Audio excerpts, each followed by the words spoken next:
Hey, John Crestani here, tech entrepreneur and internet marketer, and I'm excited to talk about somebody I've been following quite a bit. His name is Dan Lok. Now, he's got a monster YouTube channel of over 2 million people. I think he's the biggest marketer on YouTube right now. He's known as the high ticket closer. And I'm gonna go over 5 different lessons I've learned from watching what Dan Lok does and what he talks about on his channel. Now, whether you follow Dan Lok or whether you don't, what's important to know is he's a multimillionaire. He's known as the high ticket closer. He talks about sales and mindset and also Kung Fu. And I will be discussing the biggest lessons I've learned from him right now. Let's get it.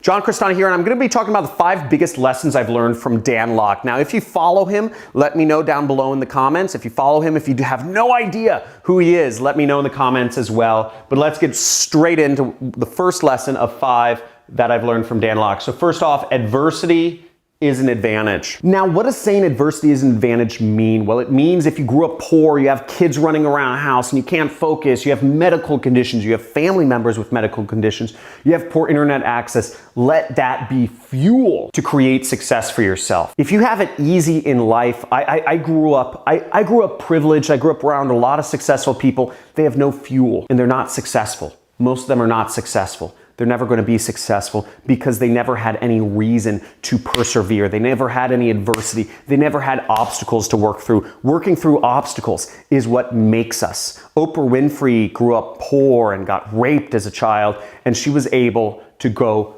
through that and fight beyond it. It gave her a reason to go above and beyond. She's now a billionaire, a black billionaire female, okay? That's a huge advantage, and she used that adversity to her own advantage, okay? Now, lesson number 2 I've learned from Dan Lok is money is a moral obligation.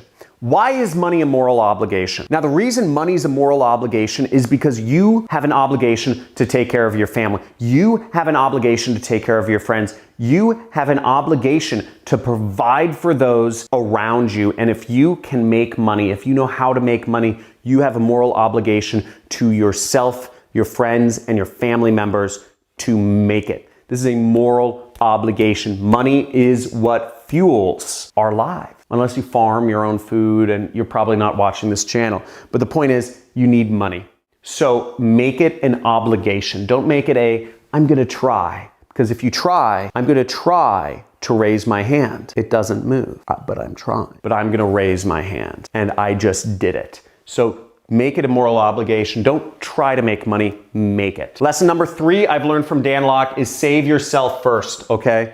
Now, you may have great intentions. You may want to help the world. You may want to change global warming. You may want to help the rainforest. You may want to save the whales. You may want to help all these people, but guess what? If you don't make money, if you don't focus on your own finances, if you don't focus on spreading your message out to the world, then you're not going to have as big of an effect as you could on the rainforests or the whales or the whatever is the climate that you want to have. If you become a billionaire, become a millionaire, become a trillionaire, and you will be able to have a greater effect on saving those whales or those oceans or those clouds than anything else that you could do. Become a trillionaire and give all your money away. That's what some of these big billionaires are doing. So save yourself first. And that brings us to our 4th point, which is promotion over creation, okay? Spending your entire life creating a product. I know so many entrepreneurs that focus so much on product creation, on creating the perfect website, on creating the perfect product, on working with Chinese manufacturers to create the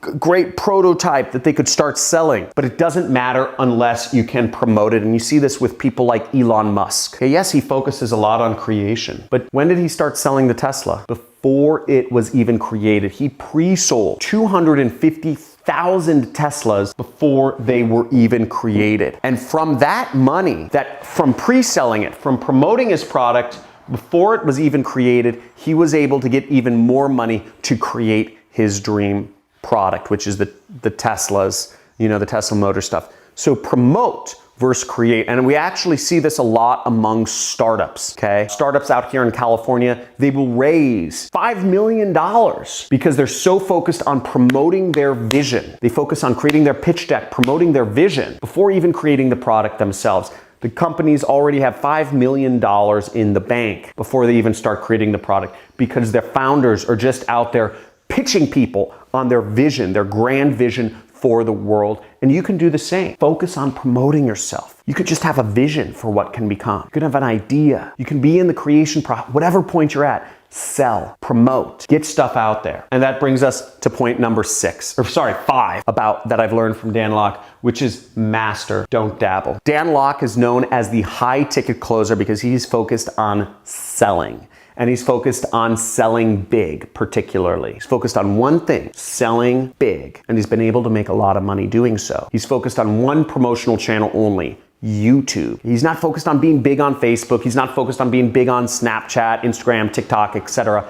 Just YouTube and just selling big. He's become a master at those two things, and it earns his company tens of millions of dollars a year. One way to reach people, YouTube. One way to sell, big. Master, don't dabble. If you try 5 things, you'll fail at all 5. Whereas if you try one thing, you will become a winner. So I hope you took something away from this lesson, or the 5 lessons I've learned about Dan Lok. Let me know what your favorite point that I made in this video was. Also, if you want to subscribe to Dan Lok's channel, I'll link to him somewhere around my head. Also, if you are not already subscribed to my channel, I talk about marketing, in particular internet marketing and starting your own home-based business every single day, every single month of the year on this channel. So make sure to subscribe, hit all notifications, smash the like button, and ask any questions in the comments. Talk to you soon.